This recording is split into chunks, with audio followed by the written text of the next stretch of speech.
செல்வத்துள் செல்வம் செவி செல்வம் என்று சொல்லுவோம் அல்லவா?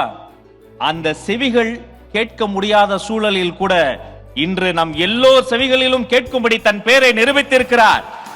சாமுத்ரிகா தஞ்சாவூர் கிழக்கு மாவட்டம் கும்பகோணம் தொகுதியில் இருந்து மதிப்பெண்களை குவித்த மதிப்புமிகு பெண் சாமுத்ரிகாவுக்கு ஒரு அரங்கம் நிறைந்த கரவொலியை தரணும்.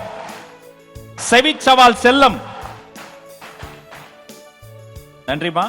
அடுத்து தஞ்சாவூர் கிழக்கு மாவட்டம் திருவிடை மருதூர் தொகுதியில் இருந்து ஆர் அஷ்மிதா 500க்கு 494 மதிப்பெண்களை வாங்கி குவித்திருக்கிறார்.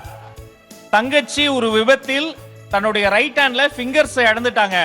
ஆனா விடாமுயற்சியால் இன்னொரு கையில் எழுத பழகி தேர்வில் மதிப்பெண்களை குவித்திருக்கிறார்.